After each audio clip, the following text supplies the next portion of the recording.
ब्रह्मा जी को। और फिर यही कथा जो है रच महेश निज मानस गाथा, पाई सुसमय शिवासन भाखा। यही कथा जो है हिमालय पर बैठकर भगवान शिव ने सुनाई। किसको? बोलो, पार्वती माता। इसलिए इस कथा को क्या कहते हैं? अमर कथा भी कहते हैं। तो तीनों देवताओं से इसका भी संबंध है। तो इसलिए बंधुओं, ये भागवत क्या है? पुरा अपि नवम, पुराना है पर रोज आपको कुछ ना कुछ जो है नया सुनने को मिलेगा। हो गए श्रीमद् भागवत महापुराण। अब क्या बात आती है? सामान्य भाषा में हम क्या कहते हैं? कथा। क्या हो गई? सब गढ़वाल से बैठे हैं?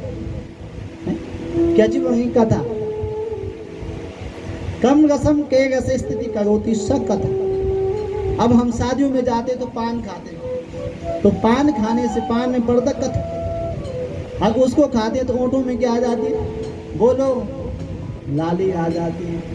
और वैसे ही भगवान की कथा जब हमारे जीवन में पड़ती है तो हमारे जीवन में क्या आ जाती है? लाली आ जाती है। ये कथा कैसी है कि भव सागर चाह पारे जो पावा, भव सागर चाह पार जो पावा, भव सागर चाह पारे जो पावा, भव सागर चाह पार जो पावा। राम कथा ता कहूँ दृढ़ नावा, राम कथा कहता दृढ़ नावा, राम कथा ता कहूँ दृढ़ नावा, राम कथा कहतो दृढ़ नावा। श्री राम जय राम जय जय रामा, श्री राम जय राम जय जय रामा, श्री राम जय जय रामा, श्री राम जय जय रामा। भव सागर चह पार जो पावा, राम कथा ता कहूँ दृढ़ नावा। जो इस भयावह संसार से पार होना चाहता है वो क्या कर ले? बोलो, भगवान की कथा को पकड़ ले। तो ये श्रीमद् भागवत महापुराण कथा का अर्थ आप लोगों की समझ में आ गए? अब चलते हम कथा में। तो जो है बंधुओं, भागवत की कथा में जो है 335 अध्याय है। कितने अध्याय है? 335। मैं बीच में पूछूंगा भी, वो याद रखना। और 18,000 जो है भागवत की कथा में मंत्र हैं। ठीक है। तो भागवत की जो है 6 अध्यायों की महात्म्य की कथा लिखी। महात्म्य मतलब महिमा। और जो भागवत की महिमा है बंधुओं, वो जो है पद्म पुराण में, मैंने आपको बताया था 18 पुराण हमारे यहाँ हैं। तो भागवत की जो महिमा लिखी है वो पद्म पुराण में लिखी गई है। अब आप कहोगे व्यास जी, आपने कहा कि भागवत तो सबसे श्रेष्ठ ग्रंथ है, तो इसकी महिमा जो है पद्म पुराण में क्यों लिखी? यही पूछोगे ना? पूछोगे। तो अब जैसे कोई माँ बहन बेटी भोजन बनाती, अच्छी दाल बना दी, बढ़िया सी दाल बना दी, बढ़िया सी सब्जी बना दी, सुंदर सी चटनी बना दी, आपने बना दी। ठीक है। अब आपने बढ़िया दाल बनाई, बढ़िया सब्जी बनाई, बढ़िया चटनी बनाई, आपने भोजन बनाया, भोजन खुद किया, खुद खाए, मतलब अपना आप खाए। और खुद खाने के बाद आपने कहा कि बहुत बढ़िया हुआ है भाई। अपना आप बनाए, अपना आप खाएं, अपना आप कहीं बहुत बढ़िया भोजन बनाया था मैंने। दूसरी बहन मिली पड़ोस की, अरे बहन कल शाम को मैंने बहुत बढ़िया दाल बनाई, बहुत बढ़िया चटनी बनाई, बहुत बढ़िया सब्जी बनाई, क्या स्वाद आया है? तो उसका महत्व कितना होगा? कितना महत्व होगा? आपने अपना आप बनाया, अपना आप खाए, अपना आप बढ़ाए क्या? और आपने सुंदर सी दाल बनाई, आपने सुंदर सी सब्जी बनाई, सुंदर सी चटनी बनाई, और सब लोग बैठे खाना खाना। और जिसने भी वो खाना खाया उसने कहा भाई वाह क्या खाना बना था, क्या दाल बनी, क्या सब्जी बनी थी, क्या चटनी बनी थी। उसकी महिमा ज्यादा होगी होगी। तो वैसे ही भागवत की जो महिमा है वो पद्म पुराण में लिखी गई है। तो भागवत के हम पहले श्लोक में जो है प्रवेश करते हैं।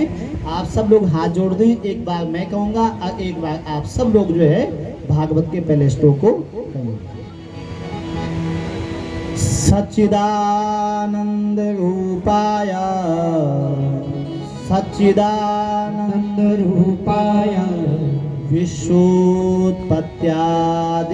तवे विश्वोत्पत्त्यादिः तवे विश्वोत्पत्त्यादिः तवे विश्वोत्पत्त्यादिः तवे तापत्रय विनाशाय तापत्र विनाशाय तापत्रय विनाशाय तापत्र विनाशाय श्री कृष्णाय वयं नमः श्री कृष्णाय वयं नमः श्री कृष्णाय वयं नमः श्री कृष्णाय वयं नमः। बोली भागवत भगवान की जय। बांके बिहारी लाल की जय। भद्र विशाल भगवान की जय। पहला श्लोक क्या है? सच्चिदानंद रूपाय विश्वोत्पत्त्यादिः तवे तापत्रय विनाशाय श्री कृष्णाय वयं नमः। अब हम लोग कितनी भाग्यशाली हैं कि जहाँ पर 18 पुराण लिखे गए। कहाँ लिखे गए 18 पुराण? बोलो। अरे इसी उत्तराखंड की धरती में जो है 18 पुराण की रचना हुई। हम ये कहें कि भागवत जो कथा गंगा है उसका मायका जो है कहाँ है? जैसे बहनों का माताओं का मायका होता है, वैसे ही भागवत का मायका कहाँ है? उत्तराखंड में। ये सारे पुराण जो है बद्रीनाथ में जो है बद्री विशाल में वेद व्यास जी ने लिखा। और जब उन्होंने वेद व्यास जी वहाँ अकेले बैठे, कहाँ? बद्रीनाथ में। बद्रीनाथ से आगे जाके माना गांव पड़ता है, माना गांव से जो है थोड़ा आगे सम्यप्रास नाम का वेद व्यास जी का आश्रम है। सरस्वती नदी के ठीक जो है वहाँ पे भीम पुल है, और उससे ठीक पहले जो है वेद व्यास जी का आश्रम है। जो लोग बद्रीनाथ गए होंगे उनको यह पता होगा। तो वहां पर वेद व्यास जी बैठे, और वेद व्यास जी ने वहां पर भागवत की रचना, और अकेले बैठे हुए हो। लिखने वाले भगवान गणेश जी हैं और बोलने वाले भगवान वेद व्यास जी, दो लोग बैठे। परंतु वेद व्यास जी ने लिखा वयं नमः। सबसे पहले नमस्कार की बात आई। और वयम शब्द हमारे यहाँ संस्कृत व्याकरण में जो है हम सब के लिए, जैसे हम सब लोग बैठे हैं ना, ऐसे ही जो है हम सब के लिए आता है। अहम मतलब मैं, आवाम मतलब हम दोनों, और वयम मतलब हम सब लोग किसको प्रणाम करते हैं? श्री कृष्णाय वयम नमः। हम भगवान को प्रणाम करते हैं। श्री कृष्ण, राधा और कृष्ण को प्रणाम करते हैं। अब वेद व्यास जी उन हिमालय की गुफाओं में बैठे हैं और वहां से उन्होंने वयम नुमा लिखा। क्यों? जब वो दो लोग थे तो वयम नुमा क्यों कहा? कि हम सब लोग जो है भगवान कृष्ण को प्रणाम करते हैं। क्योंकि हमारे यहाँ जो महापुरुष हुए वो इस पूरी वसुधा को, पूरी पृथ्वी को क्या समझते हैं? अपना परिवार मानते हैं। अयम निजा परो वेदी गणनाम लघुचेतसाम उद्धारा चरिता नांतो वसुदेव कुटुंबकम। जो महापुरुष हमारे यहाँ हुए हैं उन्होंने पूरी पृथ्वी को जो है अपना परिवार माना है। अब जैसे कोई शादी का कार्ड आता है, भागवत का निमंत्रण पत्र आता है, या मुंडन का निमंत्रण पत्र आता है, तो बाहर से सबका नाम लिखा होता है इसमें। बोलो, सबका नाम लिखते हैं इसमें। एक का नाम लिखते हैं, जो घर का क्या हो, मुख्य हो, उसका नाम जो है इस पत्र पे बाहर से लिखा जाता है, ऊपर से सब परिवार, ठीक। तो वैसे ही जो है व्यासी की विशाल बुद्धि जो है, व्यासी की विशाल बुद्धि को प्रणाम करते हैं कि वो पूरी दुनिया को अपना परिवार मानते हैं, और उन्होंने हम सब की तरफ से जो है भगवान श्री कृष्ण और राधा को प्रणाम किया है। पहली बात आई है नमस्कार की। नमस्कार का मतलब है झुकना। जब किसी बच्चे का जन्म होता है, हमारा जन्म हुआ, आपका जन्म हुआ, तो जब हमारा जन्म हुआ तो जो जीव है, जीव, तो वो जीव जो है प्रत्येक मनुष्य के साथ जन्म लेते हैं। जब किसी का बच्चा होता है तो जीव भी जो है, जीवा जो है उस बच्चे के साथ ही जन्म ले लेती है, और जब तक मनुष्य का जीवन रहता है तब तक वो जीवा रहती है, जीव रहती है। और दांत बाद में आते, किसी के दांत 6 महीने में आए होंगे, किसी के 7 महीने में, किसी के 8 महीने में, और जब बुढ़ापा आता है तो जो है दांत पहले बोलो कुछ तो बोलो चले जाते हैं। क्यों? दांत झुकते थे, झुकते हैं दांत, किसी के दांत झुकते थे। झुकता वही है जिसमें जान होती है, अकड़ना तो मुर्दे की पहचान होती है।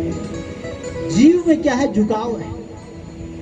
तो पहले आती है बाद तक रहती है, और दांत जो है झुकते नहीं, तो दांत पहले टूट जाते। इसलिए सबसे पहले बात की झुकने की, सबसे पहले बात की भगवान को प्रणाम करने की। और वेद व्यास जी क्या हमारे गोस्वामी तुलसीदास जी रामचरितमानस में लिखते हैं कि जड़ चेतन जग जीव जत सकल राममय जाने। दुनिया में सब में जो है सीता राम का दर्शन करना सीख लो तो सब में आपको भगवान दिखाई देगा। सबको जो है प्रणाम करना है, नमस्कार करना है।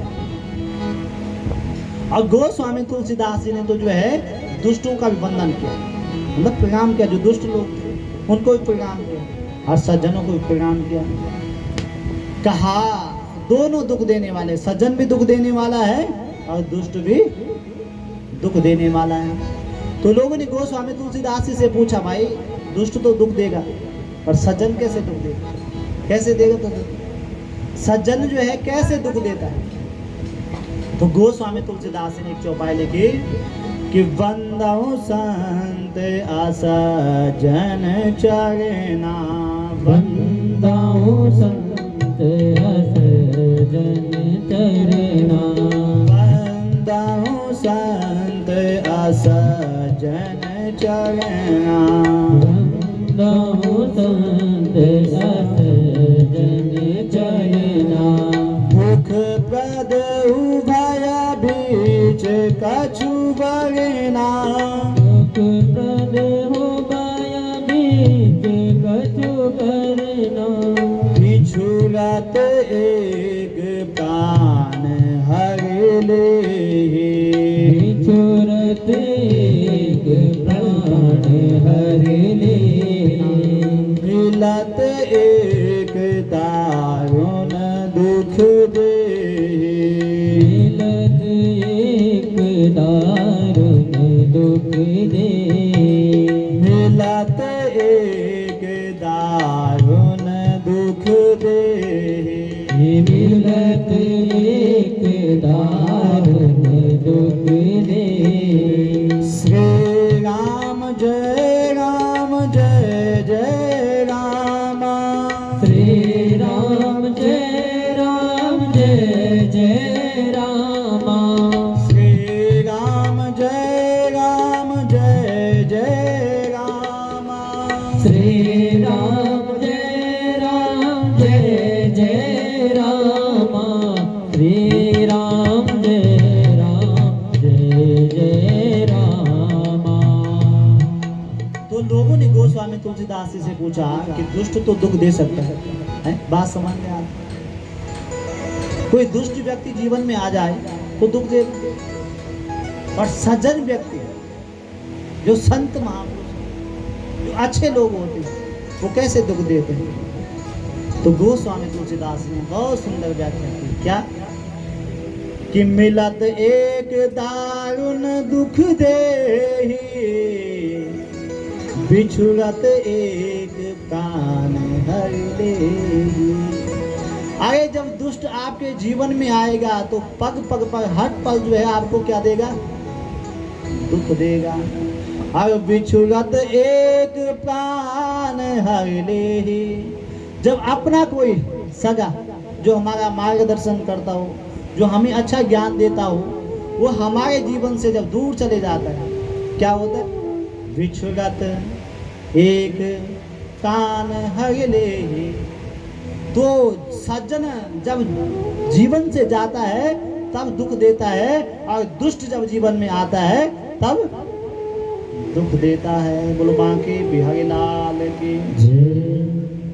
इसलिए सबसे पहले बात की है वंदन की। हम जो है वंदन करते हैं, श्री कृष्णाय वयं नमः, कृष्ण और राधा को वंदन किया। अब इस श्लोक में जो है 3 बातें आई। पहली बात आई भगवान के स्वरूप की, और दूसरी बात है भगवान के सामर्थ्य की, और तीसरी बात है भगवान की शक्ति की। भगवान का स्वरूप कैसा है, प्रत्येक व्यक्ति का हम स्वरूप देखते हैं ना, कैसा दिखने में, वैसे भगवान का स्वरूप क्या है, सच्चिदानंद रूपाय। भगवान का एक रूप है सत्य, जो परमात्मा पहले भी था, अब भी है और बाद में भी रहेगा। वो कैसा है, सत्य रूप है सब जगह, पर हम सब लोगों को दिखता है? दिखता नहीं, दिखता है। वो कैसा है, बिनु पग चलई सुनई बिनु काना, कर बिन करम करई विधि नाना।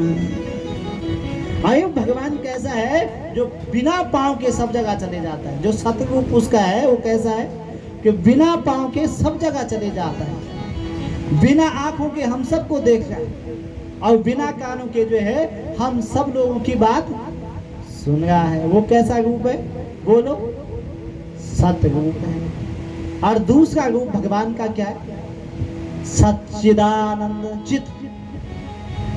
चित मतलब जो परमात्मा सबके भीतर बैठा है,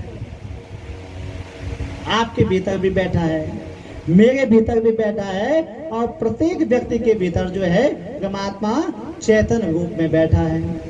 अच्छा, जब तक तो भगवान बैठा है तब तक तो हमारी पूजा होती है, आदमी की जाए, मान सम्मान होता है, सब कुछ होता है। और जैसे वो निकल जाता है वैसे बोलते इसको ले जाओ, बोलते कि नहीं, लगता है कोई घर के अंदर। अरे आदमी वही है, आपका अपना आदमी है, परंतु जब उससे भगवान निकल जाते हैं तो हम बोलते इसको ले जाओ, बोलते। तो वो भगवान चैतन्य रूप में जो है सबके भीतर बैठा है। कैसे कि तिलेषु तैलम दधीषु घृतम काष्ठेषु अग्निम हृदयेषु आत्मा। तिलेषु तैलम। अब नवरात्रि आते हैं या सावन के महीने व्रत लेते हैं तो माँ भगवती को किस चीज का तेल जलाते हैं, दीपक जलाते हैं। किस चीज का जलाते हैं, घी का। घी नहीं हो तो तिल का तेल का जलाते हैं। तो तिलेषु तैलम। आप तिल को हाथ में लो। अब तिल को जब आप हाथ में लेंगे तो आप बता सकते इसमें तेल है, बता सकते नहीं, बता सकते। दधेषु घृतम। मक्खन के अंदर घी होता है, होता है, दिखता है आपको? कब दिखता, जब पिघलाओगे। पर प्रत्येक मक्खन के भीतर क्या है, घी है। तिलेषु तैलम दधीषु घृतम काष्ठेषु अग्निम। प्रत्येक लकड़ी के भीतर आग होती है, पर लकड़ी को हाथ में लो तो आग दिखती है उसमें। और ये आग नहीं होती तो जब हम चूल्हे पे लगाते हैं या हवन करते हैं तो कैसे जलती है, उसके भीतर आग है तो तभी तो जल रही। वैसे ही परमात्मा सबके भीतर क्या है, बोलो, चैतन्य रूप में बैठा हुआ है। तो एक रूप हो गए सत्य, दूसरा रूप हो गए चित, और तीसरा भगवान का रूप क्या है, आनंद है। अब जब चौथे दिन भगवान का जन्म होता है, चौथे दिन होता है भगवान का, तो जब भगवान का जन्म होता है तो हम लोग क्या बोलते हैं, क्या बोलते हैं, नंद के आनंद भयो जय कन्हैया लाल के। नंद के आनंद भयो जय कन्हैया लाल के। नंद के आनंद भयो जय कन्हैया लाल की। ओ नंद के आनंद भयो जय कन्हैया लाल की। जय हो नंद लाल की जय कन्हैया लाल की। जय हो नंद लाल की जय कन्हैया लाल की। जय हो नंद लाल की जय कन्हैया लाल की। जय हो नंद लाल की जय कन्हैया लाल की। नंद के आनंद भयो जय कन्हैया लाल की। ओ नंद के आनंद भयो जय कन्हैया लाल की। नंद के आनंद भयो जय कन्हैया लाल की। ओ नंद के आनंद भयो जय कन्हैया लाल की। जब चौथे दिन भगवान का जन्म हुआ तो आप क्या कहेंगे? ऐसे बोले नंद के कृष्ण भयो, ऐसे बोलता है? बोलो क्या बोलते हैं? कि नंद के आनंद भयो जय कन्हैया लाल की। अरे नंद बाबा के यहाँ कृष्ण का जन्म नहीं हुआ, बल्कि किसका जन्म हुआ है? आनंद का। भगवान का एक नाम क्या है? आनंद रूप है भगवान का। अब दुनिया से मिलने वाला जो आनंद होता है वो घटता है, और जो भगवान से मिलने वाला आनंद होता है वो बढ़ता है। अब कैसे?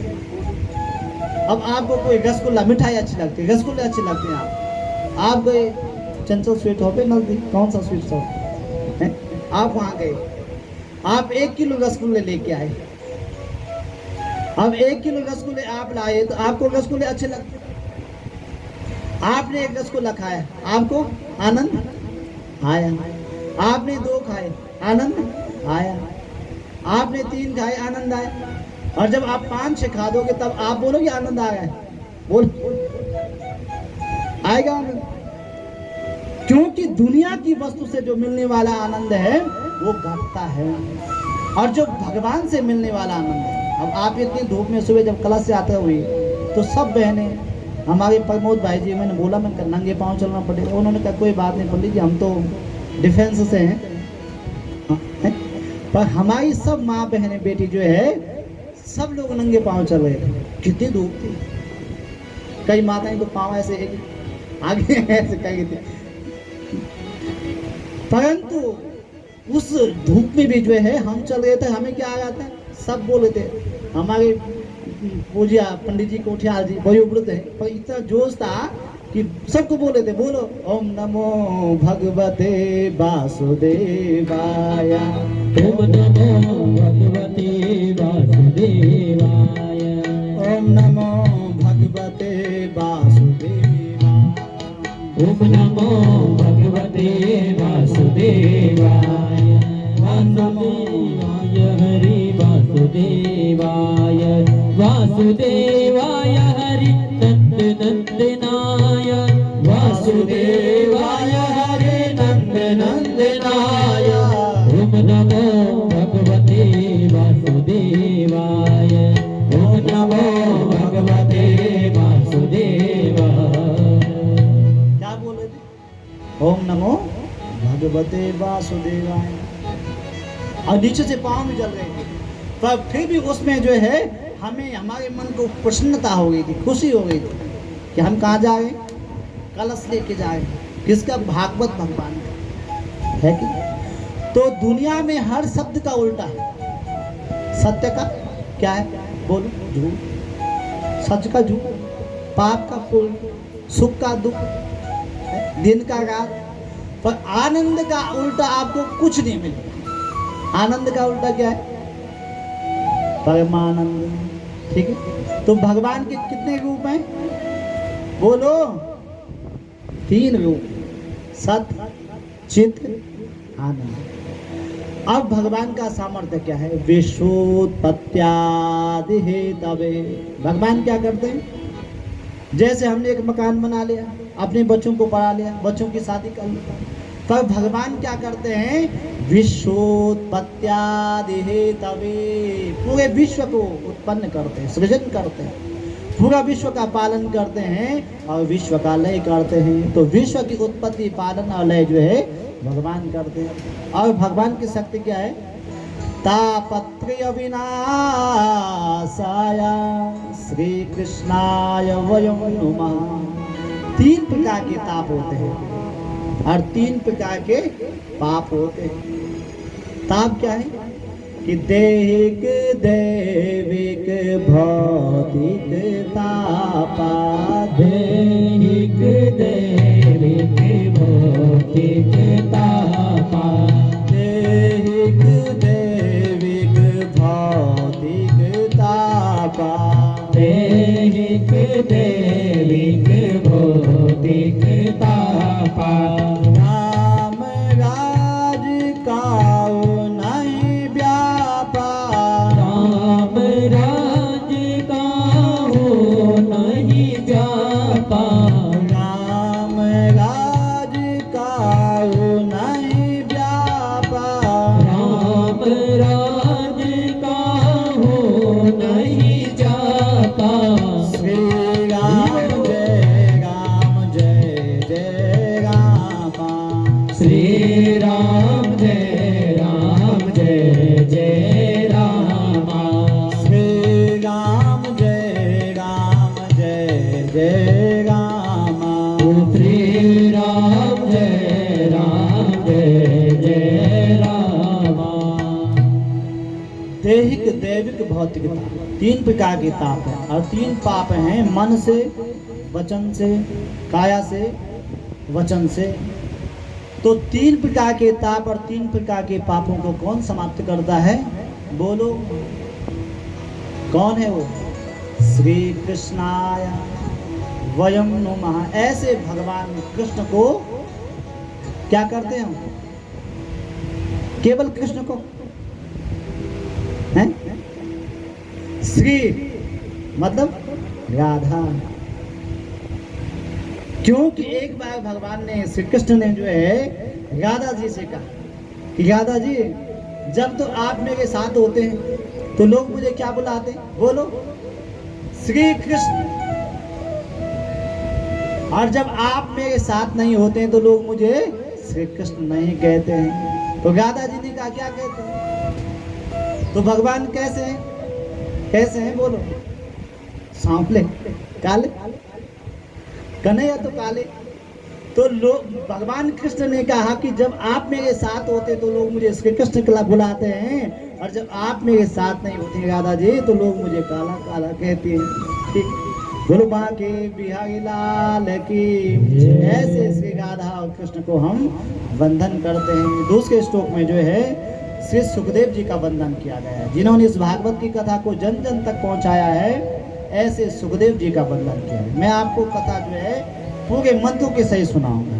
ठीक कि यम प्रवर्जंत मनुपेत मुपेत कृत्यं द्वैपायनो विरह का तरु आजुहावा पुत्रेति तन्मयतया स्तरभू विनेदुस् तम सर्वभूत हृदय मुनिमानतोस्मि।